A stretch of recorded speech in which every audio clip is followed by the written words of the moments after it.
Alhamdulillah, alhamdulillahilladzi akramana bil iman wa tarfa'una bil ihsan. Nahmaduhu subhanahu wa ta'ala wa ashkuru. Asyhadu an la ilaha illallah wahdahu la syarika lah. Wa asyhadu anna Muhammadan abduhu wa rasuluhu la nabiyya ba'dah. Arsalahu bil huda wa dinil haqq liyuzhirahu ala dini kullih walau karihal musyrikun.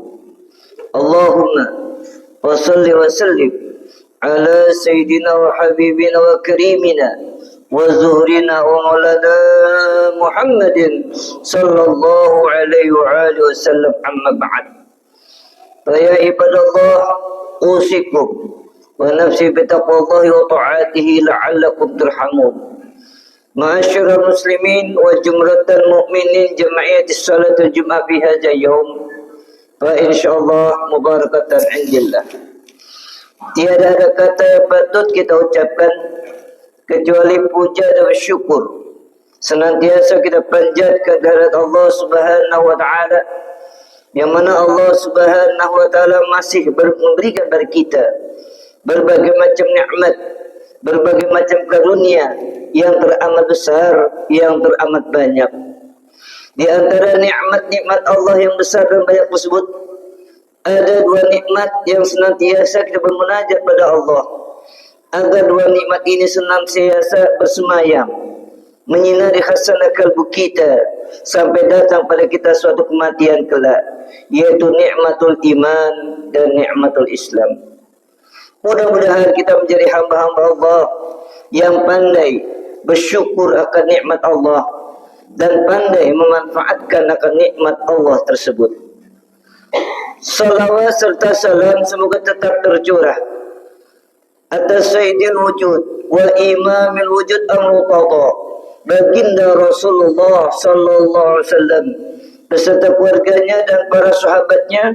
Fa insyaallah mudah-mudahan kita selaku umatnya yang senantiasa mengharapkan cucuran syafaatul husna wa syafatul uzma dari baginda Rasulullah sallallahu alaihi wasallam min dari dunia ila daril akhirah.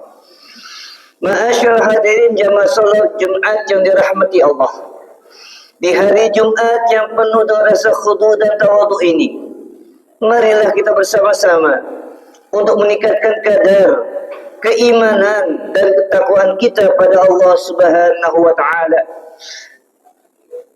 Takwa dalam artian as-syairina ila taqwa imtisari rawamillah wa istinabin nawahillah.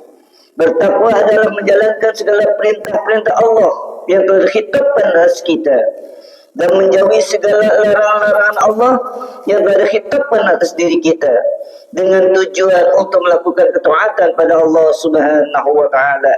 Ittaqillaha haitsuma kunta. Ma'asyiral hadirin jamaah salat Jumat yang dirahmati Allah. Allah Subhanahu wa taala menciptakan makhluk yang sangat sempurna, yaitu yang bernama manusia. Manusia terdiri dari dua unsur, ada jasmani dan rohani, yang kesemuanya akan dimintai pertanggungjawabannya kelak di yaumul qiyamah. Baginda Rasulullah sallallahu alaihi wasallam bersabda, "Inna fil jasadi alal nas salasin wa salasun hisalin." Bahwasanya sesungguhnya jasad manusia, diri manusia, badan manusia terdiri dari sepertiga bagian. Salasin wa salasun minallahi ta'ala. Sepertiga bagian adalah milik Allah dan kembali kepada Allah. Wa salasuna wa salasin ala nafsih. Wa salasuna wa salasina juladul haqqa. Adapun sepertiga bagian adalah untuk cacing-cacing tanah. Ma'asyal hadirin rahimakumullah. Kemudian apakah yang kembali kepada Allah dari jasad kita? Fa amma yarji'u ila Allahi salasuna wa salasin. sepertiga bagian daripada jasad kita yang kembali kepada Allah adalah ruh kita. Ruh kita akan kembali kepada Allah, ditempatkan di tempat yang disebut dengan basamu atau alam ruh, dan dia kelak akan dimintai pertanggungjawabannya atas apa yang dilakukan oleh ruh. Maka itu latih ruh kita, latih rohani kita, latih kalbu kita dengan memperbanyak zikir pada Allah Subhanahu wa ta'ala. Pada hakikatnya ruh itu adalah makhluk Allah yang suci, yang Allah tanamkan di dalam diri kita. Tetapi banyak sekali tantangan dan godaan sehingga rohani kita terkontaminasi oleh yang batil. Summa na'udzubillah, summa na'udzubillah. Mudah-mudahan kita memiliki rohani yang ikhlas, rohani yang suci, rohani yang senang berada dalam fitrahnya Allah Subhanahu wa ta'ala. Yang kemudian wa amal salasana wa salasina li nafsih. Kemudian bagian yang sepertiga bagian yang kembali pada diri kita. Al-amal wal ibadah. Amal-amal yang kita kerjakan, ibadah-ibadah yang kita lakukan di dunia ini tidak kembali untuk Allah, tetapi kembali kepada diri kita. Allah tidak butuh ibadah kita. Allah tidak butuh dengan amal-amal kita, tetapi kitalah yang butuh Allah. Ibadah akan sampai pada Allah, ibadah akan mendapat nilai di sisi Allah apabila didasari dengan ikhlas, khalisan wa mukhlisan. Al-adabu wal asasu fil ibadah. Dasari ibadahmu, dasari amal-amalmu, al-khalisan wal mukhlisin, dengan dasar ikhlas, dengan dasar keikhlasan yang sangat-sangat ikhlas. Fa innahu yaqbalullahu alaikum, karena dengan dasar ikhlas itulah Allah menerima seluruh unsur ibadah yang kita lakukan.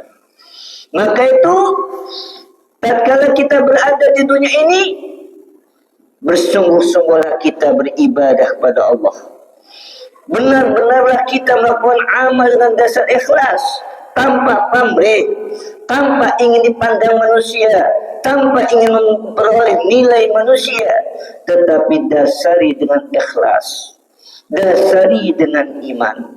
Yakinkan bahwasanya ibadah kita akan sampai kepada Allah, memiliki nilai yang baik di hadapan Allah apabila ibadah kita dihadirkan dengan kehusyuan. Al-huduru fi qalbi ibadah lillah. Hadirkan kehusyuanmu di dalam hati tatkala beribadah pada Allah. Ma huwa al-khusyu' fil ibadah? Apa itu khusyuk dalam ibadah? Wala tarku wa taqa'idatan fil umuri dunya. Adalah melepaskan diri, melepaskan hati dari bayang-bayang dunia tatkala kita sedang beribadah pada Allah. Al-huduru qalbi ilallah. Hanya Allah yang hadir di hati kita. Mudah-mudahan kita memperoleh ibadah yang khusyuk di hadapan Allah Subhanahu wa ta'ala. Kehusyuan dalam ibadah tidak akan bisa hadir di dalam tubuh kita, tidak akan bisa hadir dalam hati kita apabila hati kita masih berselaput dengan dosa dan maksiat. Maka itu ihfaz qalbaka, pelihara, jaga hatimu, pelihara, jaga hatimu dari perkara-perkara maksiat. Kalau kita mudah dan gampang tidak melakukan maksiat secara zahir, badan kita tidak melakukan maksiat, tetapi yang teramat sulit adalah menjaga maksiat hati. Inilah yang teramat sulit. Terkadang-kadang di hati kita terliputi oleh rasa iri dan dengki. Iri dan dengki dengan teman kita, iri dan dengki dengan saudara kita yang memperoleh kenikmatan, melebihi daripada kita. Inilah yang merusak hati kita. Inilah yang merusak ibadah kita, sehingga kita tidak pernah khusyuk dalam ibadah. Maka itu, ihfazka qalbaka, pelihara, jaga hatimu minal maksiyati, dari maksiat. Mudah-mudahan kita terselamatkan hati kita dari maksiat kepada Allah Subhanahu wa taala. Yang ketiga, as-salasuna was-salasina haqqul juladi. Sepertiga bagian dari diri kita adalah haknya cacing-cacing tanah. Segagah apapun manusia itu tatkala hidup, secantik apapun wanita itu tatkala di dunia ini, tetapi tatkala sudah masuk ke liang lahat, apabila sudah masuk dalam kubur, maka jasad kita yang begitu tampan, jasad kita yang begitu gagah akan jadi bagian daripada cacing-cacing tanah. Inilah haknya cacing tanah yang harus memakan diri kita. Badan boleh hancur, tubuh boleh hancur, tetapi akidah, keyakinan, keimanan akan tetap utuh. Dan tatkala kita dibangkitkan dari yaumil kiamat, dari kubur, kemudian kita dikumpulkan di padang mahsyar dalam keadaan utuh kembali. Kemudian kita dimintai pertanggungjawaban di hadapan Allah Subhanahu wa taala. Wal mizanu bi alal mizan, dihisab dan dihisab dari seluruh unsur ibadah kita, dari seluruh amal-amal kita. Maka itu Sayyidina Ali mengatakan, yazkuru khati'atun ni'mah. Perbanyaklah kamu untuk mengingat-ingat kepada sesuatu yang memutuskan segala kenikmatan-kenikmatan dunia.